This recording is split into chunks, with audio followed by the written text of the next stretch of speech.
You're good to go. All right, everyone. Thank you for being here. What the hell am I trying to say? Oh, hey, it's welcome to In the Free Zone with Norm. With me, as always, is Derek. How you doing this evening, Derek? Pretty good, man. I just went and ate some elaway, Uh huh. which is named after Dije because he's away Uh huh. in Spanish, if you know what I mean. My brown brothers know what I mean. How are you doing, Norm? I'm doing all right. Uh, it's late in the school year. We're at that point where every teacher's tired and wants to get it over with. The students are the same way. Today I was looking around just out of curiosity, kind of at when schools in the area get out, and there's a couple that are done Friday. Uh, Hooker and Moscow, they're done Friday. Most of them are done next Friday. We do have the latest end date in the area at Johnson on the 24th. So, Yeez, you guys have like a whole school year left. yeah, we still got solid 2.5 weeks. So yeah, That is not good, my brother. I don't no, it's like really that. not. I think my kids are done Friday, or maybe next Friday, or Yeah, I think next. it's next Friday is Elkhart's last day. Yeah. Okay, yeah. Race is going to the zoo tomorrow with the fourth graders in Garden City. Oh, well, there you go. Yeah. That's always a fun trip. Well, I took them to the zoo because we took Stephanie to Garden City last week on Sunday, and I took them to the zoo before we left Garden, and like 99% of the animals were not there. Yeah. Hey, one thing too, everybody that's listening, we're starting to make some plans for the summer, kind of, and one of the things that I want you to think about and maybe either comment or send us, messages about is we're wanting to hit some local history this summer, and any local history that you'd be interested in hearing more about, let us know about it, and we will do the research and do the legwork and talk about some local history this summer.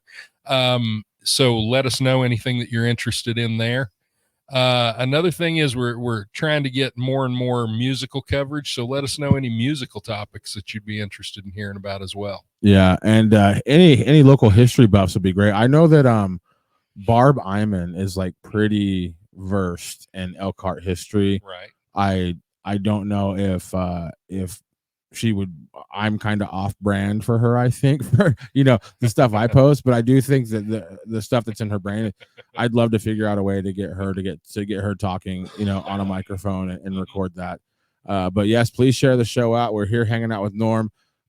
Here's the deal, folks. As the producer of this show, Israel said that he's making some peanut butter, and so basically, as the producer of this show, it is my job to give the people what they want. And right now, what the world needs is for Rob Norm Wilson to make sense of it all.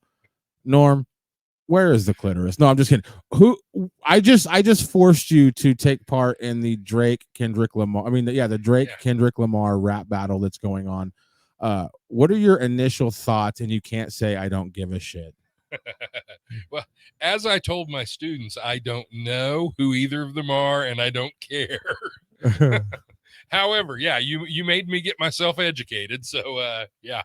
Uh, well, like like I've seen, Kendrick Lamar's a pretty talented guy, and to me, honest with you, it's good to me to see some diss tracks in rap again. In the '80s when I was a kid, that's pretty much what rap was just different guys dissing each other. I mean, that's pretty much rap was built on diss tracks in the '80s. And so to me, it's kind of cool to see it going on again. Uh, but yeah, I don't really know enough about either one of these guys to pick a side, but Kendrick Lamar seems to be a pretty talented rapper. I mean, neither one of them are exactly my cup of tea, but yeah. What is it about the? Okay, so based on, like, I showed you a Kendrick song and I showed you a Drake song, like, right. based on you, who's somebody who's you can play music, you've sang songs before. You've singed songs in the past. You have a little bit of musical knowledge under your belt. Like, which one do you feel like did better as far as, like, because the thing is like they're fighting, but they're using poetry and beats to fight. Like, which one do you feel like is more aesthetically pleasing to listen to? That's the thing. Musically, they both suck. Okay.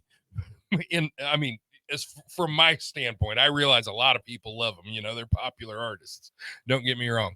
But however, as far as the words that they wrote, which, as an English teacher, I feel fairly qualified talking about, Kendrick Lamar does a great job of stringing stuff together.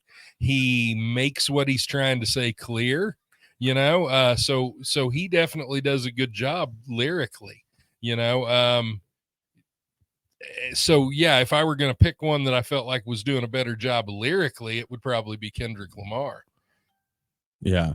Okay. But neither one of them musically are my style. I mean, honestly, it's just not a fan. Okay, so Kendrick Lamar, from Compton, kind of has like some built-in street cred there, but Drake, he has done pretty well at morphing into like having like and this is the thing. There's a lot of people on this planet where there's a huge difference between who they were as a young person and who they are as a 40-year-old man. But Drake, we watched him grow up on TV. He played in a TV show called Degrassi. He played a kid in a wheelchair. Did not know that. He was pretty clean cut guy. He's kind of like Hannah Montana in the sense that he decided to step over into music. And the thing is knowing that what happened to her. Exactly. But knowing that he is essentially an actor, somebody who was, and again, nothing, I'm not trying to crap on actors or anything, but actors are literally people who will say whatever you tell them to say for whatever amount of money. You know what I mean? Pretend to be people for a living. Yeah. Exactly. So to me, like, he doesn't get any street cred. And the thing is one thing I noticed a couple years ago, and Kendrick brought it up in one of the tracks, is Drake's use of the N-word. Now obviously Drake's dad is a black man and Drake is a black man. Like, I'm not going to sit here and try to say Drake is isn't a black man, but I'm kind of telling a joke here, but I'm kind of being serious. Like, is it okay that this is Drake's mom? Like, is it okay that this guy's running around saying the N-word all the time? Like, I don't know. I feel weird about that, knowing like that's who raised him. That's his mother. And he's out here saying this word. The racial politics of the United States is if you're any black, you're all black. Okay. Barack Obama's mom looked about like that too. All right. He only said that word once publicly. Nobody questions his blackness. Okay. Actually, that's not true. Some people probably do. But my point is that when it comes to that has always been, I mean, all right, listen, the racial standards of blackness in the United States were established long ago legally because of slavery. Yeah. Okay. And it's almost as sinister and nasty as the blood quantum that regulates whether or not you're a Native American, Yeah. And so the established rule in the United States, unfortunately, because of slavery, was always legally, if you're any black, you're all black. Yeah. Now, that's not necessarily still a legal thing, but culturally that precedent has always kind of been out there, and our society has kind of treated people that way, so to me, questioning his blackness or his, are there rappers that don't use the N-word? I mean, white ones, I guess. I don't. To me, it just seems a little. Again, I'm not trying to say Drake's not black, but to me, like, Kendrick brought it up. Like, I didn't make this public. Kendrick Lamar is the one that said like he's tired of him using that word. Yeah, I get it. And yeah. But I'm tired of all rappers using that word. To be honest with you, I really am. Yeah. But like, I feel like I can kind of relate to this because, like Drake, like my dad's Mexican and my mom looks like that lady. You know what I mean? Right. So, but even then, though, I feel like comfortable enough to talk a little bit about like being a Mexican, and I feel comfortable having like a little bit of one foot in that part of my life, and being able to like fight for all that and stuff. But I would be the first one to be like, hey, gang, I shouldn't be in charge of this. I hung out at my grandma Trevino's house my whole life and didn't pick up Spanish at all. I'm just as bad as the enemy. You know what I mean? Like, I'm Mexican, but I'll be the first to admit that I'm not like what I would call like I didn't have like your typical Mexican American upbringing. So therefore I feel like for me to just start behaving like as if I did would be some form of stolen valor. Yeah, but also to a certain extent, what we're talking about there are it's assumptions like this about race that racism is based on. Okay. Yeah. The idea that you have to be this to be black, you have to be this to be Mexican. Okay. Those generalizations are what racism is built on.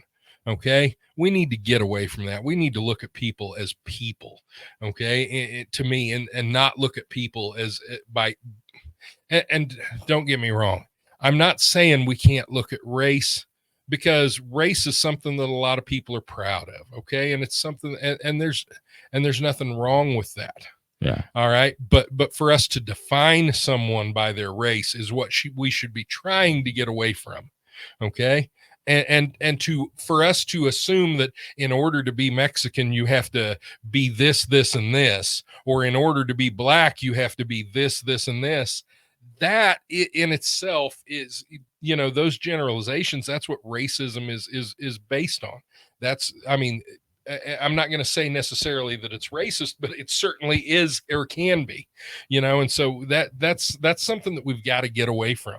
We've got to get away from, saying that, all black people are this, all Hispanic people are this, and it really gets murky when you start talking about, like, you talk about being Mexican. That's not a race. It's a nationality, right? Hispanic is not a race. Hispanic is a linguistic and cultural group, right? Okay. And so that's the thing. So many things blur the lines as it is anyway. A lot of sociologists would tell you that race doesn't even truly exist. Race is just gives us some general categories that we can put people in, but nobody really fits conveniently in those boxes. And so, there's a lot of argument among sociologists of whether or not race even actually exists. Obviously, there are variations in populations, no matter what type of population we're talking about, Okay. And so I don't know. Okay, so I won't make you answer if Drake should be allowed to say the N-word because he's only half black, but I will make you answer this. Should Drake be allowed to call himself the GOAT of hip-hop music being a Canuck? Answer. Listen. Geography matters, bro. Again. Over the years, though, that's kind of what rap's all about, is calling yourself the greatest, right? Yeah, but like if you're from like one of the lower 50, bro, like I get it. At the same time, well, I think if he that didn't call himself the greatest, he probably doesn't have enough confidence to be a rapper. Yeah. Well, I'll say this. It did bring to light, Kendrick Lamar did make some comments about Drake and some of his behaviors, and me and Norm watched a couple of videos before the show. I don't really care about Drake. There's people doing that kind of shit here in Elkhart. Describe for those that don't know what it is, and maybe some people can learn from what you're about to say to be watchful for this, and maybe some people can learn to be like, wait, I do that. That's frowned upon. What is grooming? Okay, so grooming is basically getting in good with an underage person, in Drake's case, or it would be, getting in good with a teenage girl, befriending her, taking her under your wing, and then basically putting her in a position that, she looks up to you, you've got her confidence, and then at some point it makes it that much easier for you to turn the relationship from just a friendly relationship into a physical relationship. Mm-hmm. And that's what grooming is. Does it go on? Absolutely. And not to make any accusations, but there were certainly things that we saw in those videos that were a little disturbing when it came to Drake and his relationships with some younger actresses. Again, though, you can take the facts, or you can take appearances and make them look like facts and twist them into what you want. But there were certainly some disturbing things there. Yeah. And grooming is certainly something that goes on, Well, and it's not just famous pop stars. Like, Jared just did a monster episode of the Dodgecast where he's talking about there was like a athletic coach that took, basically took advantage of Right. some trust that he had developed with the Absolutely. high school. I recorded a phone call. I don't know if I'll ever go. I think I sent it to you. In Perryton, Texas, there was a similar situation. Like the same day Yeah. Jared released his Yeah. audio, I talked to a news reporter down there for like 30 minutes. Yeah. So Cross country coach at Liberal was recently arrested for so like, and this is the thing, like, or it's a cross country. well, Yeah. somebody in Liberal that they're but basically, like, whenever I see that, you can go to YouTube and type in like pedo poachers, and there's like 400 people that are making a living just tricking older, anybody over the age of like 25 into talking to what they think is a teenage girl. And to me, like, it's just, it freaks me out, like how, like, it's not rare at all. I think it happens like on a large scale. There's a reason why, if you look into the backgrounds of pedophiles, and not just pedophiles, but sex offenders of all kinds, they put themselves into positions to be around their desired targets. Yeah. Okay. Right. Like so many times pedophiles are like, they work with youth sports leagues, or they are scoutmasters, or they are, unfortunately priests that work with, or whatever the case may be. They put themselves into positions to work with, people that are in their target, in their whatever it is you want to call it, and so that certainly happens, and that is where the grooming process starts. I mean, that's so it's one of the most disturbing podcasts I ever listened to was one called I think it was called Hunting Warhead, and it was about a guy who's online tag alias was Warhead, who was a pedophile. And we're not talking about a pedophile, like a guy that was pursuing teenage girls. That we're talking, little kids. Yeah. And he was a swim coach, that's what he did. He taught little kids how to swim, I mean, and it's just, it just an incredibly disturbing thing, and it just, it's crazy, but that's the way grooming works, and that's how it starts sometimes. Yeah, it's wild, man. I mean, you've got, in order to groom someone, you've first got to have their confidence. Yeah. And so those people that can get in positions of confidence, and that's why we've got to do a better job of vetting those people. We've got to do I'm perfectly willing to submit to background checks before a school hires me as a coach, and and they should be. To devil's advocate, though, like, how you're wrapping up on a school year, how many empty seats did you all have in the teaching department at just your school this year? Well, now, granted, there is a teacher shortage, but I think we were able to fill all of our jobs this year. And I mean, it's one of those things where several openings for next year that I think are getting filled. But not everybody's able to fill all.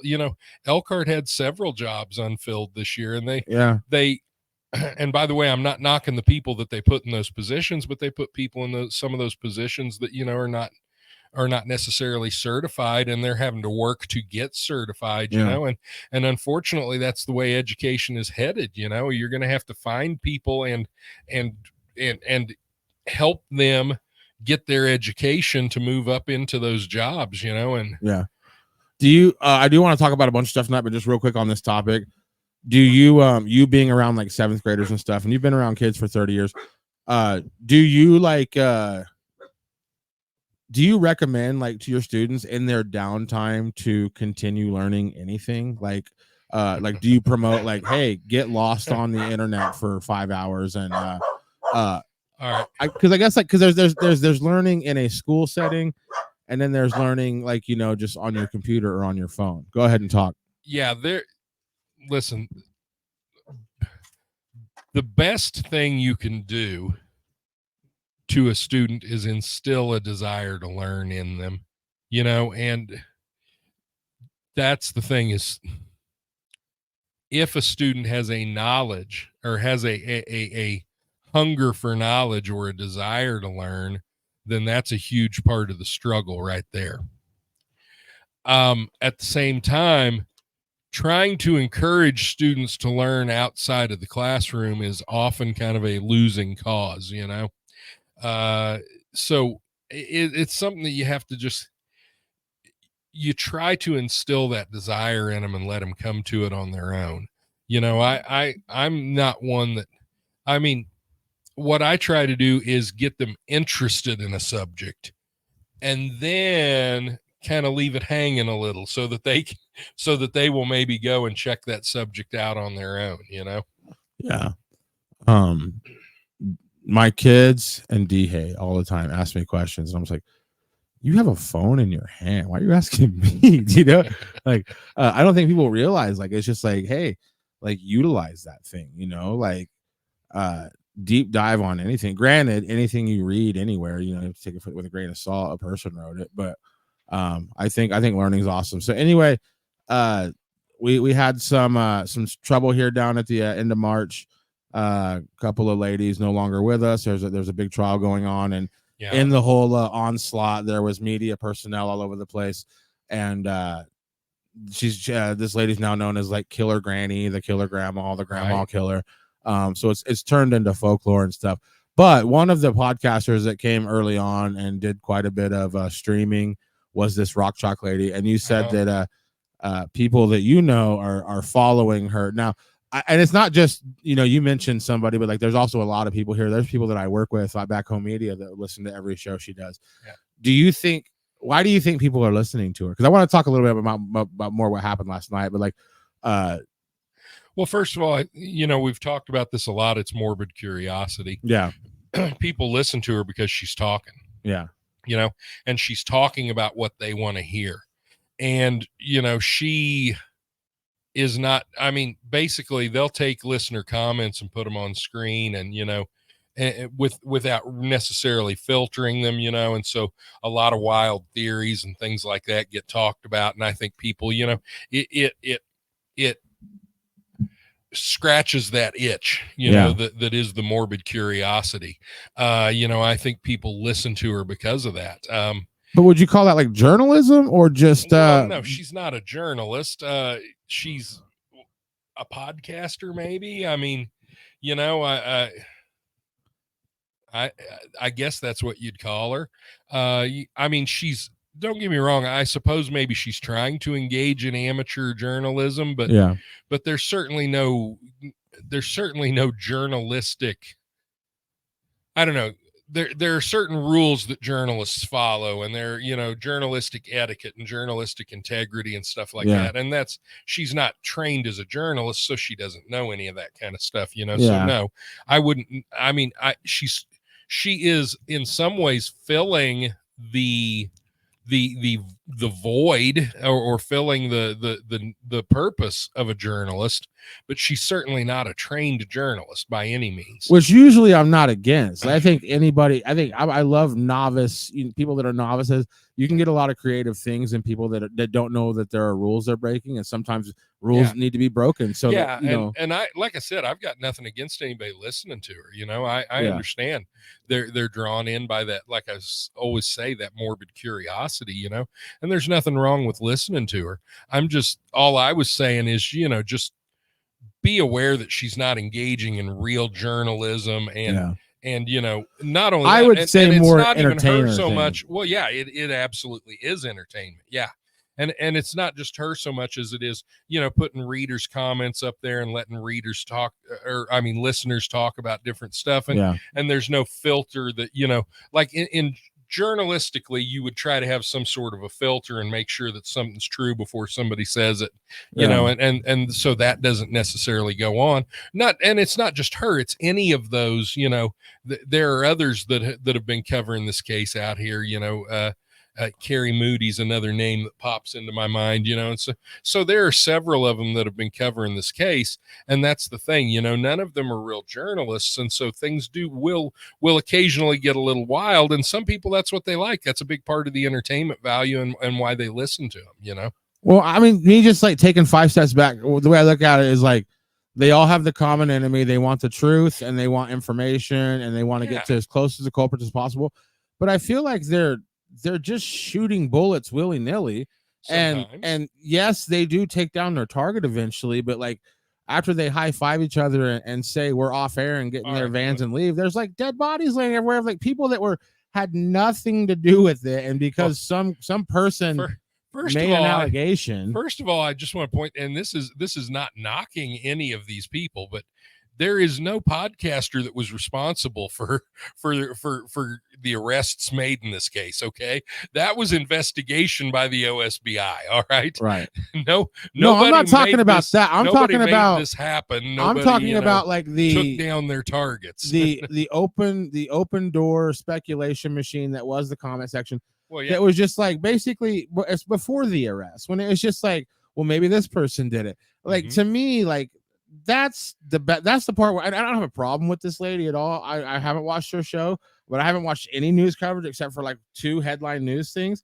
But like it to me, like that was the problem I had And a by the part way, with is I was just like, yeah, I think you're trying to do good, but I think that you're taking a lot of people that have nothing to do with this with you yeah, in pursuit of. yeah. Again, I'm in the same medium as you are. Mhm. I get it. When you the more people that are watching, you get the bigger paycheck from YouTube and Facebook. I get that, but like at what cost? Like, Yeah. are Well, you gonna take somebody else's like personal like livelihood and freedom to walk around this town without being looked at funny in yeah. order to get a One paycheck? thing It's that, crazy. yeah, one thing that we've tried to do on this program is try to present just the facts as much as possible, and but that's kind of my style, and I think it's kind of your style too. Yeah. But here's the thing too: there have been professional journalists out here too, right? They're some just as some bad. of them some of them local, and News Nation has had guys out here, and News Nation gets facts wrong just as much as the podcasters do, Yeah. and they're professional journalists. Okay, Yeah. so yeah, I mean that, yeah, it has been a real eye-opener for This me. and this was not I do want to say this I did not start this topic to say any to put all of the blame on that on Rock Chalk. The reason I brought Rock Chalk No. off is because Norm says she got a gun pulled on her last night on the live. Explain what happened, man. It sounds wild. Well, yeah, she was doing a live broadcast last night, and she was driving out. I think she was driving out to Tad Cullum's place and was going to drive from there to where the crime occurred to time it, see what the time was from one place to the other. Makes sense. I'm sure it makes sense, but at the same time, I'm sure the police OSBI and people like that have already done that. Yeah. That was already in the affidavits of probable cause, And so she's out there and she's standing in the road, and a pickup pulls up, and the pickup is somebody saying, "Hey, this is my property," and she's saying, "Well, I'm on a public road." And they start arguing with each other, and eventually, yeah, the one gal, you see a gun, just a flash of a gun on the screen, and then you hear kind of a tussle, and the Rock Chalk gal says that the lady tried to grab her phone away from her, and may well have happened. I mean, that would certainly be incredibly plausible, Yeah. As far as what you could see very little. The phone goes black, and it's pointed everywhere, and so you don't really see a whole lot. But yeah, and then she took off from there and wanted to go file charges on the lady. I don't know if she ever did or not, but as a content creator, I do side with Rock Chalk in that sense. Like, well, yeah, you should never put, but at the same time, like as a Kansan, like I don't think these people understand. Like, well, first of all, like out there in the middle of nowhere. All right. Yeah. What is public and what is not public, Okay. and what is it? Yeah. First of all, you should not be surprised if you're in front of somebody's house and they get upset with that. Okay. Or you're in front of, somebody's house and a member of their family gets upset with that. Okay. Doesn't make what happened, necessarily right. It's not, but you shouldn't be surprised that it happened, and you probably shouldn't be out there by yourself if you're worried about something like that happening. You probably ought to have somebody with you if you're going to go do something like that. But what I would say mostly is That's what I'm talking about when I say that there's not, the difference between real journalists and don't get me wrong, I've seen real journalists do plenty of stupid crap too. Yeah. But that's the difference between, a podcaster and a real journalist. Maybe at least one of them is, maybe a real journalist wouldn't just go out there to somebody's house and do that. Or if they did, maybe they'd have something that identifies them as members of the press, like News Nation on the side of the vehicle or something like that. I mean, because I'm kind of in the same boat as her, as far as like I have released podcasts, like doing like stuff like that, where but I feel like I try to only air stuff that like it's usually other people's opinions that I will air. I don't ever say like this is what I don't try to display things as facts, but like at the end of the day, like is it like that lady could have shot her, like her whole life could have ended last night. She could be done. We could have another trial, and then I could go down there and cover that one, and Facebook will pay it again. Like, where does it end? At the end of the day, it's like this is information that was not needed. Her finding out the time it takes to get from Tad Colum's house to wherever she was going is information that is null and void to the public. It helps nothing. It helps not the case. Nothing. There is no way in hell those four attorneys representing the state of Oklahoma are going to call this rock chalk lady and be like, "Hey, how far do you?" They don't know. No. So again, I'm with rock chalk in the sense that as a content creator, I know you have to go out there into the field, you have to get stuff, but at the end of the day, that's like, the thing. Jesus, you really going to get shot and killed over information that is not necessary. It's literally clickbait. It's not necessary. To me, it's exactly the whole like aspect of the video that is, hey, we're going to Tad Colum's property and we'll show you Tad Colum's property. Well, Tad Colum's property didn't kill anybody. Yeah. Like that's crazy. Like, what are we talking about here? And look at Jody's comment here. And if someone I didn't know was sitting out in front of my house filming it, I would 100% either go confront them or call the police. And I agree. I get that. It's not illegal to do, but I would still probably call the police. You know how like confront them? I how everybody says like they're afraid of Big Brother, and like you go to the city and there's cameras everywhere, and people really do think like you can come out here to a place like Elkhart and live off the grid. Bullshit. Drive down any of these country roads and 9 farmers are going to be in a group text like, who's this truck out here? Like there are eyes everywhere. There might not be cameras, but you're not going to drive around in the country just because there's only a house every 7 miles. Yeah. They know you're there. And they know you've never been there before, and they're going to go ahead and assume that you're there for some shitty reasons, maybe stealing from them, maybe, all that. There's so many reasons that a farmer should go out there, probably armed, in the middle of nowhere and say, what is this random car doing sitting in front of my property? Like, I have to side with the farmer on this one. Rock Chalk, News Nation. Go out there all you want. Stand in the road all you want, but quit complaining and acting like it's weird when farmers show up and say, what the hell are you doing here? As I watched the video, the one thing that caught me was as she was pulling up close to the house. I mean, and she did stay on the road. She didn't pull into the driveway or anything. But as she was getting close to the house, there were dogs running everywhere. Yeah. Well, all right. If you think that the house has been abandoned since the guy has been arrested, the dogs should tell you different, right? Somebody's feeding those dogs. Somebody's taking care of those dogs. That means there's somebody around, You never know if someone's casing your house or watching it. Exactly. Yeah, exactly. Like, seriously. Like, picture any of those News Nation people, Rock Chalk, wherever they live in their cities or suburbs. How long are you going to let a car sit in front of your house before you go out there and be like, hey, what the hell are you doing here? Like, it's 100. And the whole, like, gun thing, like, I love how like, and by the way, I don't know who the lady was. Okay. Yeah. I mean, that's I don't know. I just say this, all of you people out there that are trying to squeeze every last drop of viewership and content money out of this situation, do what you do. I'm not going to judge you, but please do not get shot in the face over this shit. Like, stop it. Like, be careful. And no, News Nation said it. We might be on. No, you are. And this chick, this is public. Yeah, it's public property, but good luck explaining that to the police before the bullet hits you. You know what I mean? Like, just chill out. chill out, and why are we implanting ourselves into the narrative of this whole thing? It doesn't help the situation. Yes, I had a pickup parked in my road, parked about a half mile down the road, and yes, I called the law because they blocked my road, which is a private road. I would have called the law 100%. I'm like, there's some car like just sitting in front of my. Yeah, it's nope. I'm on the news side. I make content. I get it, but if something if one of these people if you get a gun pulled on you, then that's what happens when you go sit in front of a random farmhouse and at any time.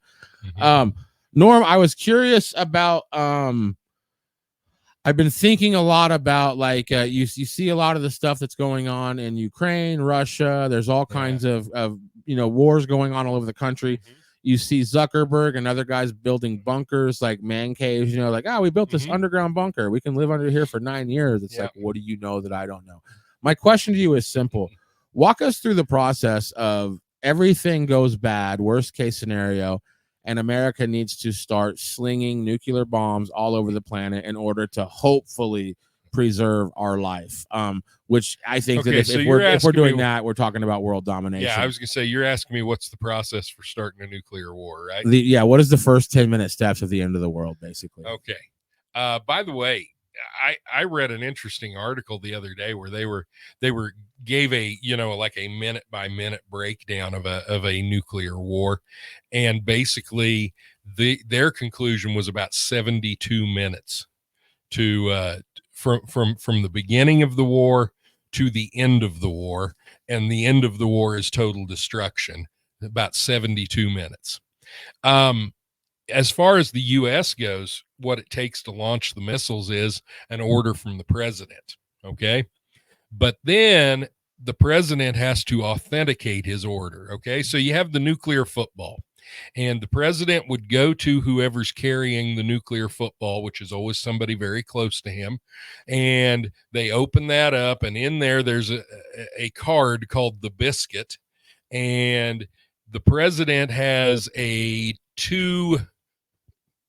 basically a 2-sound or 2-letter code there that he gives, and the Secretary of Defense has to confirm that code. Okay, but they cannot veto it, right? No, they cannot veto it. The president is who ultimately has the call. Okay. And then once it's confirmed that we are going to launch a strike, then also in the nuclear football are at least 3 built-in plans for what type of strike you want. And so then the president would choose, would choose 3 different levels of response: a limited response, an all-out launch, at 3 different levels, basically small, medium, and large, right? And large being an all-out launch. And each of those already has pre-selected targets. So the president doesn't pick the targets. That's all set ahead of time, right? The president just picks the solution, or picks the level of response they want, and those targets are already pre-selected. And then that's what is sent out then to the commanders, to the nuclear force commanders in the field. Now, here's something that I want to throw in there, though. They did a lot of research into this in the 70s and 80s when the Cold War was going on. I don't know if it has changed or not, because I haven't seen any research on it since the 70s and 80s. But in the 70s and 80s, they found that a significant number, the guys in the nuclear missile silos, then it takes 2 people there to launch the weapon too. And the 2 men have to put a key into the launch mechanism, or at least this is the way it worked in those days. It may have changed a little bit, but it still takes 2 people, and they had to turn their keys simultaneously, like a Terminator 2, right, to launch their weapons, right? And what they found was that a significant number of the nuclear force, one or both of those men would refuse to launch in tests where they thought the launch was real. Either one or both, in a significant number, over 35%, one or both refused to launch their weapons. Okay, so the president's power doesn't really hold a lot of weight because you still have to get through human beings and their conscience. Because there is because we all have, or most of us have, not all, most of us have that thing inside us that makes us hesitate before taking the life of another human, and we all know what launching that weapon means, right? Yeah. And so there has always been that hesitancy.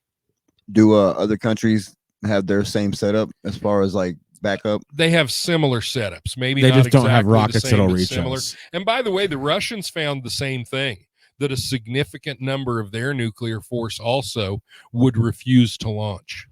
Why wouldn't they just? As a matter of fact, it happened once. Okay.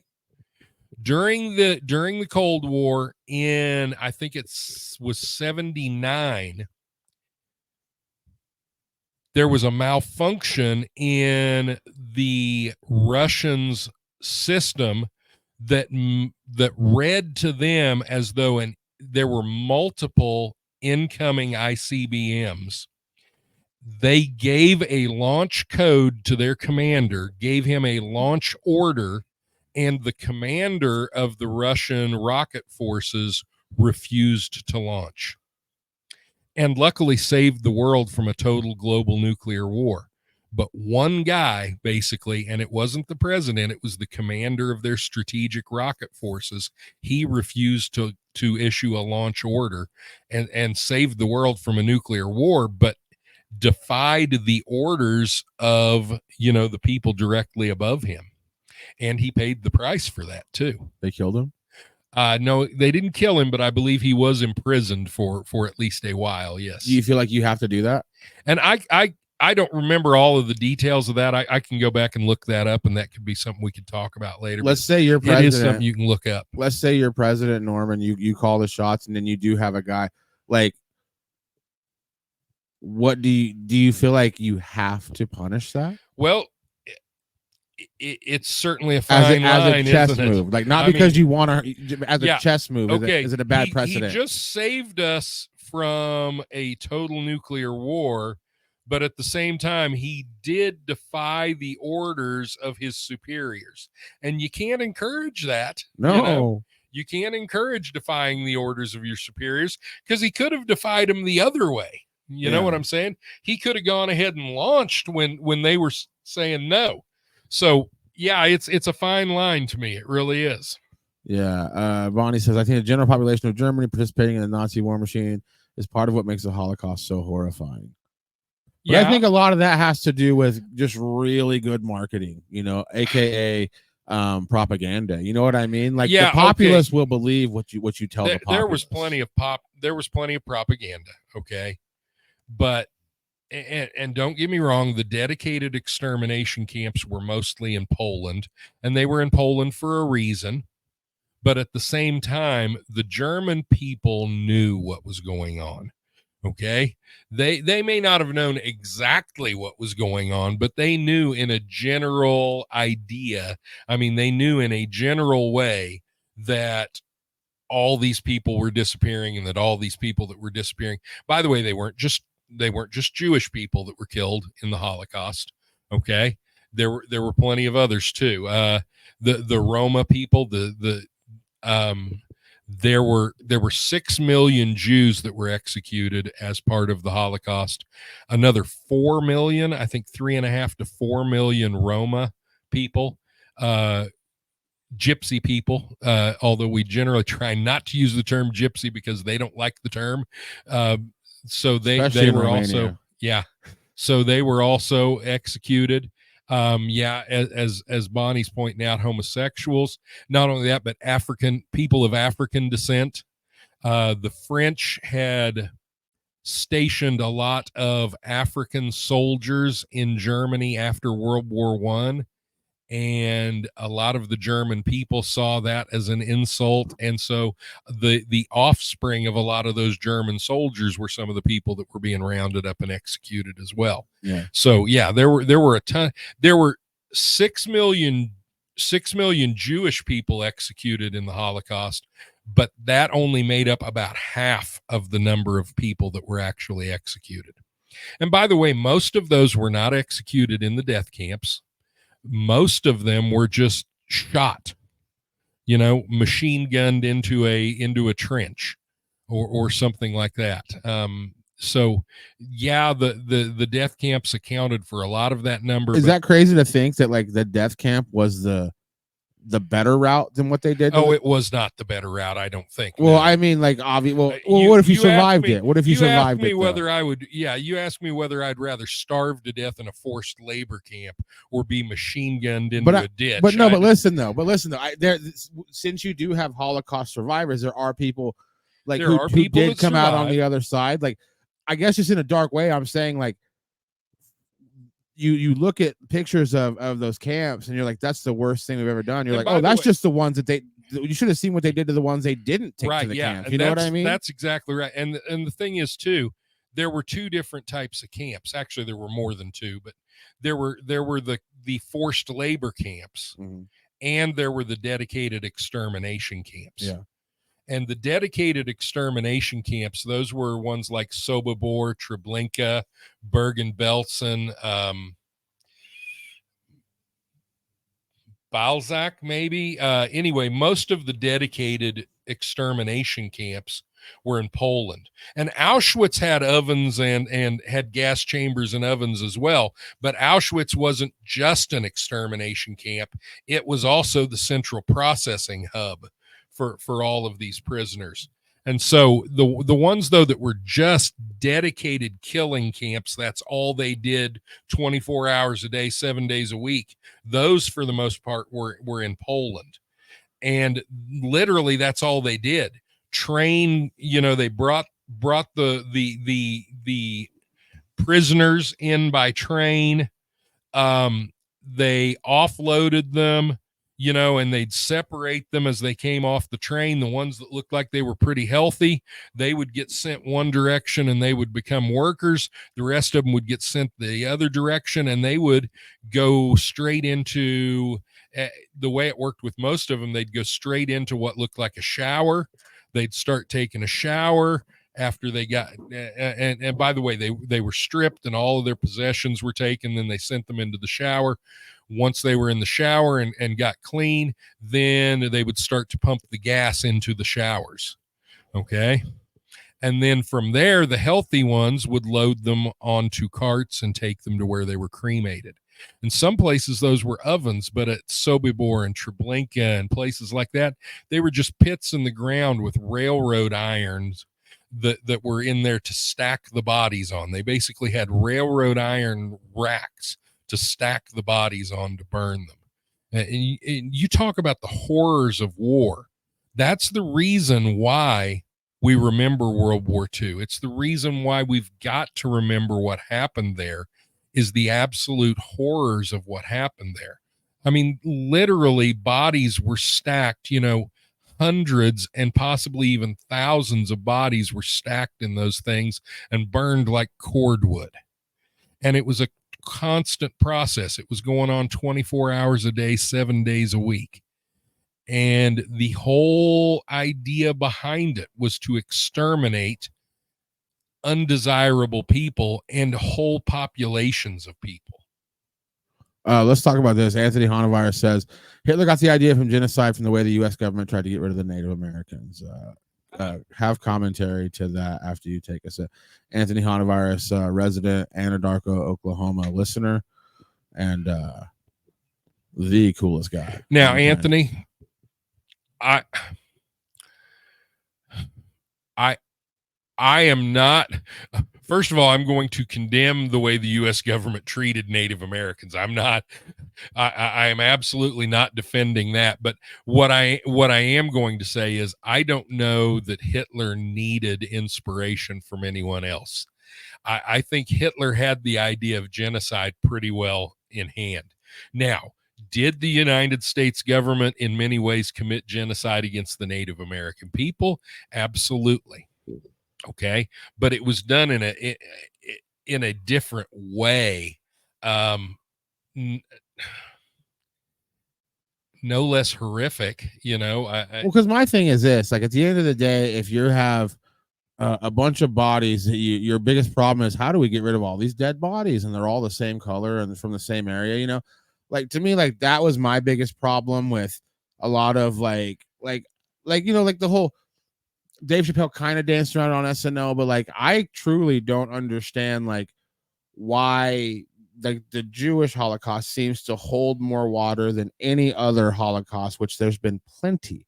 Like I don't understand why that one is like the winner. And again, I'm not saying it can't be. I don't want to get canceled of my 15 viewers, but I do want to know why. Worldwide, there have been plenty of things that we could qualify as genocides. Okay. Yeah. Why is that the one that we talk about the most? Well, a couple of things. Number one is the sheer numbers involved.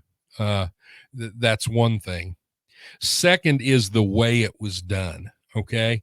And that is just systematic execution of whole populations. The Germans were very organized about how they did it. There was no hit or miss, no helter skelter to it. It was, we grab them all here, we ship them here to a central processing hub. From the central processing hub, we send them here, and here. Yeah. These are the death factories, basically, and so it was so organized and so systematic and so horrific, and yeah, so I think that's why it's the one, and plus recency bias. It is in a lot of ways the most recent. Actually, there have been genocides more recent, but none that have those kind of numbers. Yeah. So it's a combination of the two. He says, look where the swastika originated. It was originally a native symbol. So, and it's not just a native symbol. You'll find the swastika in the symbols of many cultures. You'll see it in Asian culture. Yes. As a matter of fact, you'll see Buddha decorated with swastikas. Up to like, how long have I been in Elkhart? 4 months? Often on my pest routes, I would go to knock on a door and there would be a huge swastika on the door. And I was like, what the hell? And I would open it and it would be like somebody from like India or something. And so I assumed it wasn't actually a swastika, but no, you see a swastika, you're like, that's got characteristics of a swastika. Yeah, it is kind of a universal symbol. And that was part of why Hitler adopted it, by the way, was because it was kind of a universal symbol. And in most cultures, I'm not entirely sure, and Anthony can probably tell us, I'm not entirely sure what meaning it has in Native American culture, but in most cultures, it is a symbol of universal peace and harmony. It's a symbol very much like the yin and the yang symbol in Asian symbology, where it's all about balance and, the way the universe has checks and balances. The yin and the yang symbol, a lot of people don't realize it, but it's actually two fish, right? And they're both eating each other. And one's the black fish is eating the white fish from the tail down, and the white fish is eating the black fish from the tail down.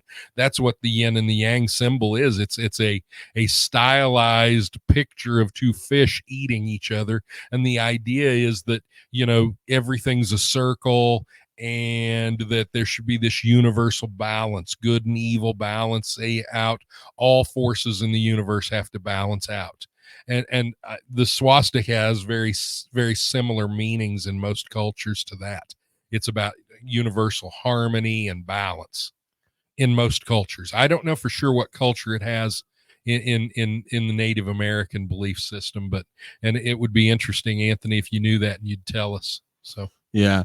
Bonnie says, when I hear about amnesty for politicians and their interests, all I think of is the Nuremberg trials established that just following orders is no excuse for crimes against humanity. Yeah. Hey, by the way, one of the most sneaky, sinister band names of all time, very popular pop group in the 80s, was Spandau Ballet. Okay. Do you know where the name Spandau Ballet comes from? Not at all. Spandau was the prison where the Nuremberg criminals were executed, where they were hung. The Spandau Ballet was the twitching and dancing on the end of the rope that those war criminals did as they were hung. That's where the name Spandau Ballet comes from. Wow. She says it's terrifying. Okay, so I want to ask you. I got out of we've had a weird couple of weeks. I'm going to get back to asking you the deep questions, Okay. the hard hitting questions. Do you think there is a new world order or an attempt to make a new world order? And secondary question, why is that a bad thing? All right.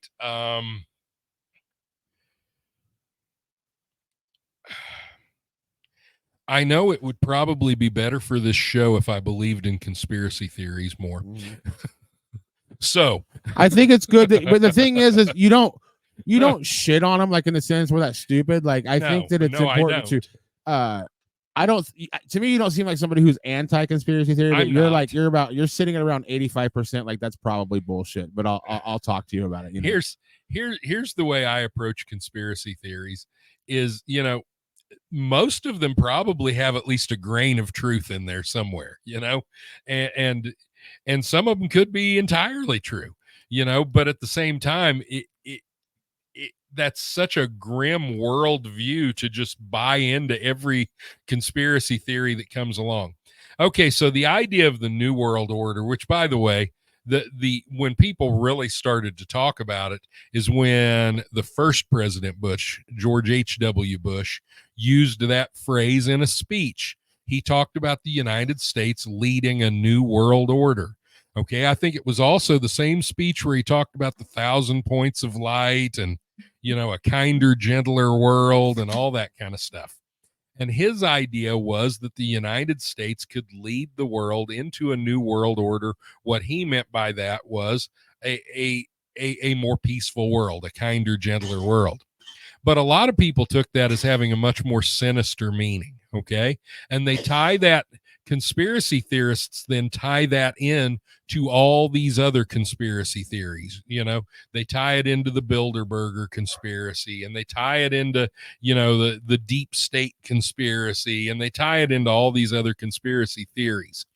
And so the New World Order has become almost kind of like a universal conspiracy theory. And it's something in which everyone can see what they want to see, and so that's that to me is one of those things.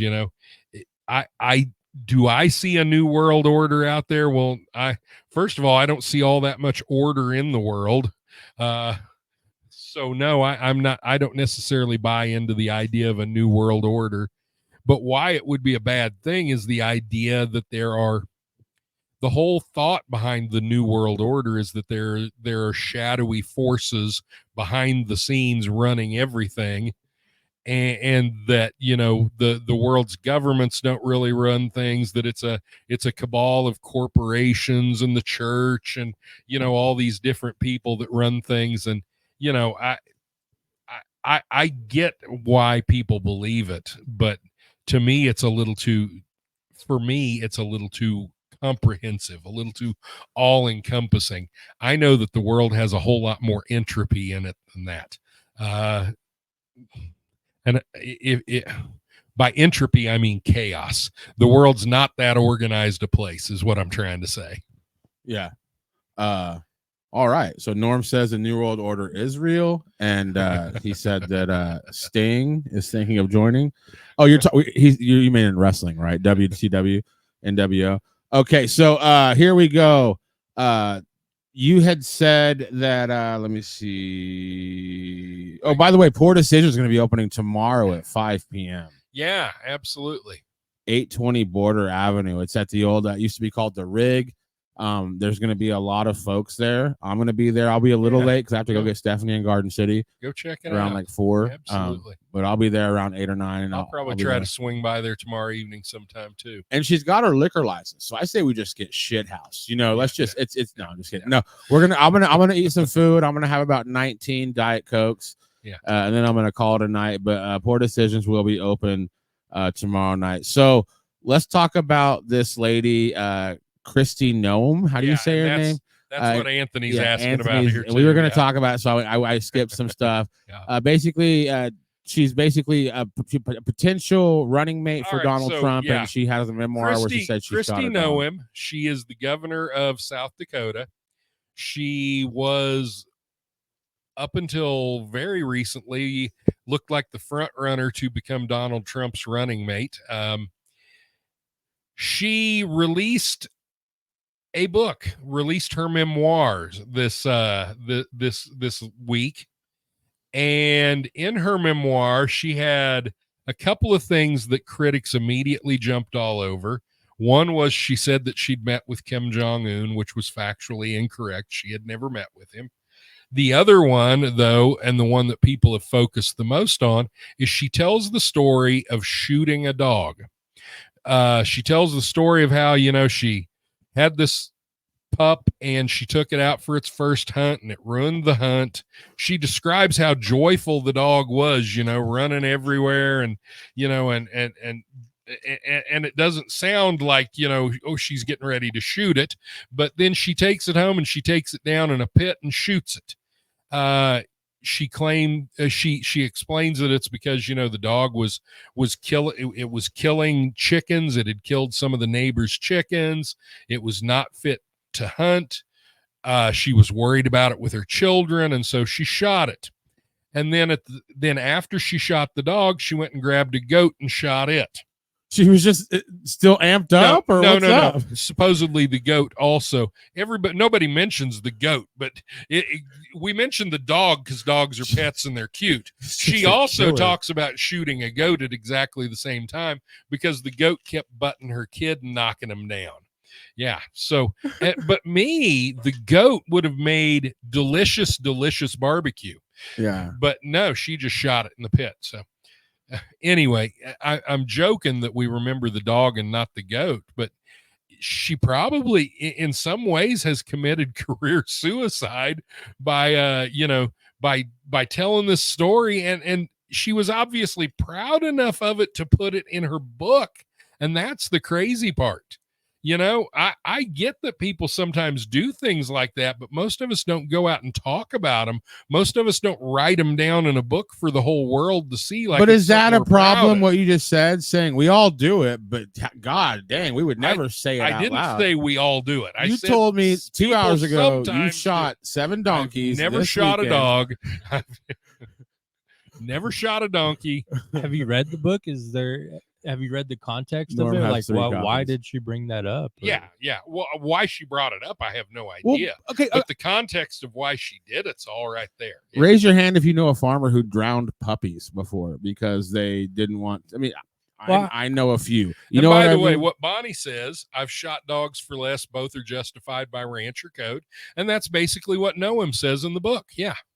Okay, but not everybody's going to agree with that or understand it. My only issue is saying that publicly. No. And again, like people are like, I've had people come to me and be like, you should run for some kind of office and have somebody just dig through just my Twitter for 10. Nah, we're good, man. Let's let sleeping dogs like it is crazy but I mean, at the end of the day, like, I feel like we all the media wants us to turn on her for the behavior, and really I think the lesson here is watch what you say in public settings, but like she's not the first person to shoot a dog that lives on a farm setting. My point is as a politician, sometimes you've got to know better than to be truthful. Yeah, as sad as that is, the hunting thing, like as a politician, that's not a reason sometimes you've got to realize everything you say can and will be used against you. The hunting thing, to me, that's not a justified reason to kill a dog. Being like ruining a hunting trip, not a justified reason. As soon as she said it had like nipped at her kids a few times, and killing your neighbors twice just to things like that. But that's a financial thing too. After so many chickens you pay for, but like as soon as a dog nips at your kid, like I don't. If you want to shoot that dog, I'm not going to stop you. Like the other stuff seems a little it's a little out of it. I like Jody's point there. So would it have been better to take it into the vet and have it put down? Would that make people feel better? I think that's what it is. With some people, it probably would. Yeah.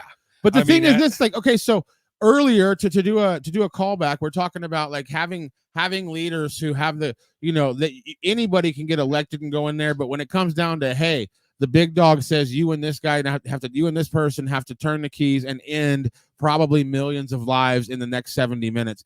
Like, I don't. It's a double-edged sword. Do you want somebody who's capable of shooting a happy puppy with that key? Well, maybe not. But if we're dealing with people that are very scary, then yeah, that's the lady I want in there that's going to turn the key, because she's not going to have any moral dilemma. She's going to be like, oh, liquidate a brown country? I shot my kid's dog last week, and I shot a horse yesterday. Let's melt these people. I think in the name of defense, you need somebody who, because the thing is this, everybody can say all that shit, but within 70 miles of where we're sitting, probably somewhere on the upwards of 6,000 cattle were slaughtered today, and it's going to be delicious. So at the end of the day, like, where do you draw the line for real? You know what I mean? Death is a necessary part of life, okay? But yeah, to me, what I was saying more than anything, I wasn't judging what she did as much as judging the political tone deafness maybe of it, not realizing that people would jump all over that, I mean, and so to me, that's the thing. If I were going to release my memoirs at a critical point in my political career, I just want to be really careful about what's in there. That's all. But then you have to also take consideration, dude, how many articles have we seen this year of Biden's dog biting Secret Servicemen? Yeah. They're probably going to vote for this chick. All Secret Service is like, we back her. She shoots dogs that look at you funny, and we love that because we just got chewed up by Biden's dog for 4 years. That's rough, rough. Did you get what I just did, dude? Yeah. That's why I'm a pro. That's why Facebook pays me, dude. You're hilarious. Very genius. Norm, who is RFK Jr. and why should I care? Well, RFK Jr. is RFK Sr.'s son, oddly enough. All right, so RFK Jr., that's Robert F. Kennedy Jr. All right, he is the nephew of JFK and the son of, obviously, Robert F. Kennedy. Why should you care? Because he's running for president as a third candidate. And but they never win. No, he's not going to win. That's not the point. But he could certainly alter the electoral landscape of this election. And that's the thing. However, at this point, nobody's real sure, and polling hasn't even been real clear on who he's going to hurt more. Is he going to hurt Trump or is he going to hurt Biden? Immediately, most people assumed, because he had always been a Democrat, even though he's now running as an independent, most people had always assumed that he was going to hurt Biden more. But recent polling seems to be indicating he might actually hurt Trump more than he hurts Biden. Because there's a lot of people that don't want to vote for Joe Biden, but they're not convinced that they want to vote for Donald Trump, and they're looking for an alternative. And there are people on the other side looking for an alternative too. Let's face it. Okay. Sometimes it seems like our political system certainly does not necessarily pick the best and the brightest to run for office.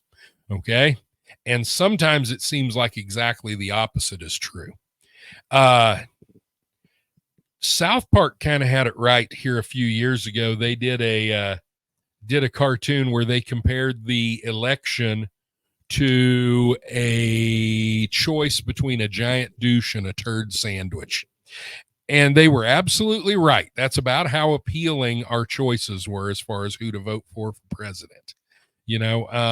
And I'll admit there have been years that I have voted for the libertarian candidate, knowing full well that there's no way he's going to get even a 1% of the electoral vote. Yet I'll still vote for him because I couldn't bring myself to vote for the other two candidates. So, so there are people out there that wish that we did have a viable third party candidate, but right now we don't. Well, and I think it's really easy to be like, oh, this is normal. But I was getting ready to say how long has it been since we voted against people? But I think Obama's first term, people voted for Obama. I think Trump's first term, people vote. I don't know. What would you say? The people voted for Trump or against Hillary? Because I think there was a little bit of both. I think there were a lot of people that were genuinely excited about Donald Trump and they voted for Trump. there was also a huge number of people that voted against Hillary Clinton and Joe Biden. I don't think hardly anybody voted for Joe Biden. I think they voted against Donald Trump. Yeah. I don't think most people cared about Joe Biden one way. Joe Biden was just the least objectionable candidate on that side of the aisle. He was he was not the best candidate. He was the least objectionable candidate. Yeah. Okay. And so, yeah, I think most people in that election that voted for Joe Biden were actually voting against Donald Trump. They weren't really voting for Joe Biden. Have we ever had a libertarian president or anybody from the third party? No. All right. Now, we have had a third party president when there were three parties, legitimately three parties, but that's never lasted very long in our political system. Okay. So, for example, when Abraham Lincoln was elected president, he was the first Republican that was ever elected president. Okay. And the Whig party at that time was falling apart. Okay. And so there before that, there was the Democratic Party and the Whig Party. And then the Republicans came along. And the impetus for the Republican Party was it was the abolitionist party. Okay. And Lincoln was elected by the Republicans, and that's a big part of what triggered the secession of the southern states, was because they expected once Lincoln got elected, the next step was abolition of slavery. By the way, oddly enough, Kansas, which started as an abolitionist state, that's the reason why Kansas has always been a Republican state, is because Kansas started as an abolitionist state. The Republican Party was the abolitionist party, and Kansas has been Republican ever since. And as the Republican Party has evolved, Kansas has evolved. But those are the roots of Kansas's political beliefs and its political system. Is, Kansas has always been a Republican state because it was born an abolitionist state, and the Republicans were the abolitionist party at the time. And so that has just kind of naturally evolved. And that's not necessarily been a lot of other states that are Republican states now have switched. They were once Democratic states and they've become Republican states, especially across the South. The Democrats owned the South for decades and decades, and that started to switch in the 80s. Ronald Reagan won some of those southern states, but still a lot of the southern states were up for grabs, and the South didn't begin to vote Republican as a bloc really until, I'm trying to think, until maybe one of the Bushes was elected. I'd have to go back and look at that. Well, we're all going to move on. Anthony Honeyvice he wants to talk about electoral college and popular vote. We will talk about that. It is an election season. We don't have long, so we are, like it or not, we'll have to talk about some election stuff next week or maybe the week after. Norm can kind of talk about the electoral college, because I think that's a hot button issue because a lot of people don't really see the point of it. Yeah. That would be good. Yeah, maybe not tonight, but that would be a good topic for the future. And I'll tell you why the electoral college exists and why it is, even though a lot of people don't agree with it, I'll tell you why it's a good thing. Yeah. All right. So I want to talk about this real quick. Usually I'm not really into remakes at all, but Twister is being remade. And I'm going to look up here when it's going to be out and everything. But I wanted to talk about the original film Twister. Norm, did you watch that in the theater? Did you guys? Sure, Okay. Yeah. What was you and the wife's reaction to that film being from here and everything? Like, how did you feel walking out of that movie? Well, it was one of those, like anything that Hollywood makes, it was a good movie. It wasn't terribly realistic. There were plenty of problems with it, but it was an entertaining movie. Okay, so July 19th, 2024 is when it's going to be released. I did see Now, the unfortunate aspect of it, and some people aren't going to like this, but the unfortunate aspect of it was it kind of was the birth of all these amateur storm chasers and really, all right, there are tons of storm chasers that are out there chasing these storms and trying to get views of tornadoes. There's even become this, like, weather tourism. There are people that take bring people in for tornado tours, and to me they're all just kind of like buzzards. You know what I'm saying? Yeah. It's yeah. And that to me was one of the negative side effects of the Twister movies. It kind of started that, but yeah, and that's a topic for another day. That's something we can talk about another time as well. Yeah, but as far as this remake, do you see? Are you? Because usually I haven't given a crap about a movie in a decade, but this one I'm kind of looking back on the original Twister. I think maybe it hit everybody. I think it did well, but like I think being from this area, well, yeah, we don't see pictures about our part of the world often. Yeah, you're right. Yeah. So let me ask you this: Twisters is going to be coming out in July. We'll go check it out. Norm, what was your being a kid from this part of the country? Describe like your feelings about tornadoes. Like, was it fear? Was it curiosity? Like early on, and what does it evolve to in present day about like just weather in general, knowing we get to see it close up here? Well, yeah, I think when you're a kid, and for me, and I'm sure I wasn't that different from most people, there's a combination of fear and fascination, and tornadoes out here in this wide open country, they're not so scary if you can see them. You know what I'm saying? It's the ones that you can't see that to me are a little more scary.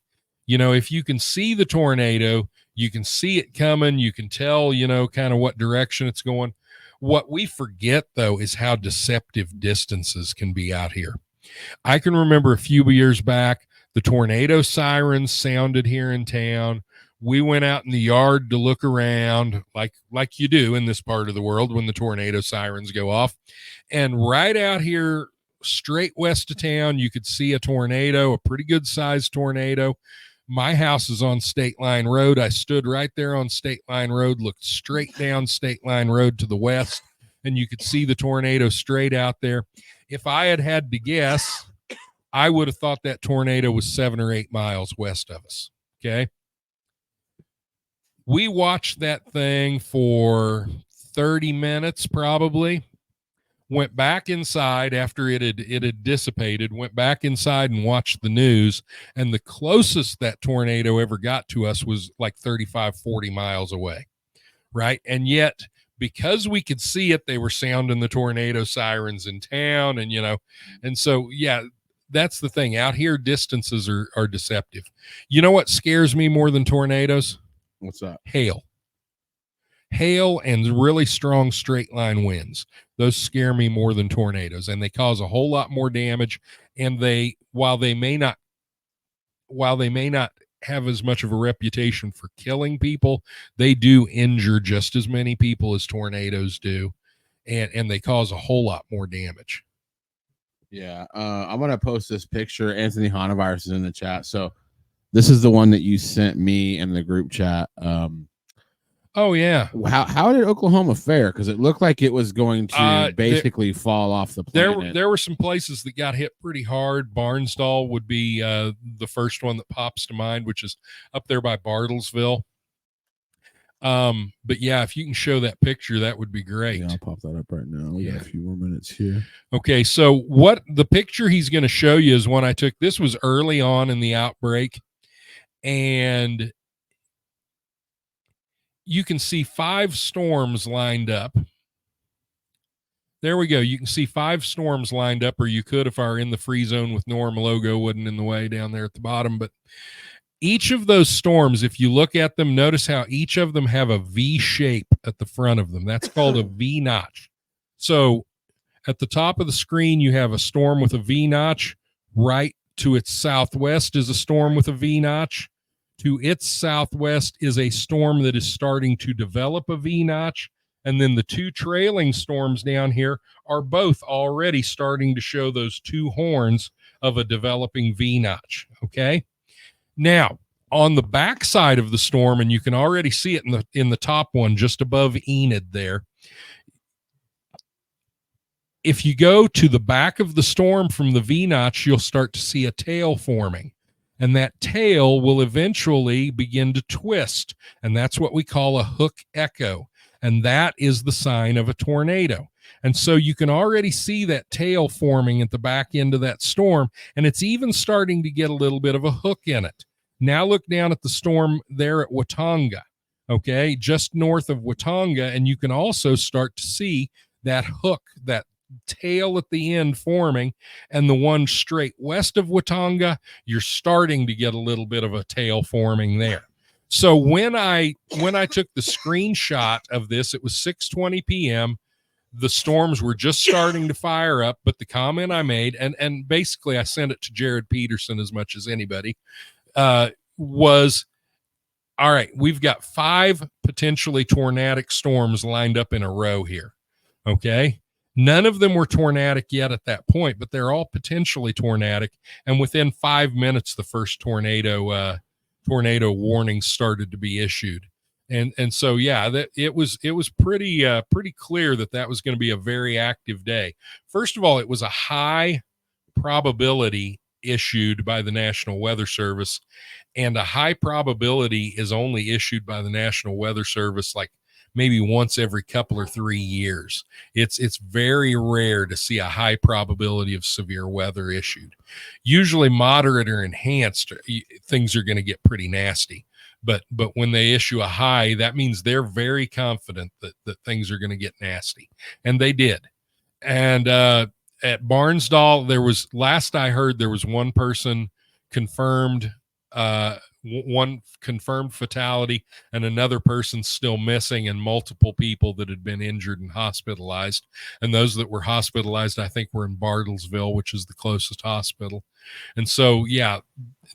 And Oklahoma's gotten hit pretty hard in the last few days. It's not just those storms. And this is the beginning. Yeah, this is kind of the beginning of tornado season. Yeah, absolutely. So, like, I don't know, man. It's the same thing. Like you always Although see, it starts a little earlier in Oklahoma than it does up here in Southwest Kansas. Yeah, I don't know. I don't know how many people watch my marketing for Elkhart in this area and they're like, man, I'd love to move there, but I'm just scared of tornadoes. But like the thing is they're dumb, but they're also right. Because if it does hit you, it's gonna be rough. You know? Yeah. The other thing is Elkhart has generally not had as much of that type of weather as other places because Elkhart is so much drier and gets so much less rain. You know, the first 25 years I lived in Elkhart, we never even had a hailstorm of any great significance. But then the last 5 to 7 years, we have had several pretty bad storms. You know, in 2017, we had a hailstorm right about, we had a hailstorm right about Thanksgiving that year. It may have been 16. It may have been the 16-17 school year. I don't remember. Anyway, we had a hailstorm right about Thanksgiving, and then we had that one on Memorial Day that just tore heck out of this town. And you're still, you drive around town, you'll still see damage from that hailstorm in 2017. And then this last summer, we got hit with baseball-sized hail. Now, it didn't do as much widespread damage as the one in 2017 did, but it did more intense damage where those hailstones hit. Like my house, I didn't have to replace all the siding and all the windows and everything like I did with the hailstorm in 2017, but I had a couple of hailstones come not just knock holes in the roof, but come through the ceiling and into the house, you know, knock holes in the ceiling, in the sheetrock in the ceiling. So, yeah. Answer this question quickly, then we got to get out of here. I have a Kansas Missing and Unsolved as soon as this program ends over on the Kansas Missing and Unsolved Facebook page. Anthony Honavirus, do you think tornadoes are more severe in Tornado Alley or Dixie Alley? I don't know. You know, there's some research to show that Dixie Alley is becoming the new Tornado Alley, that Tornado Alley is shifting east.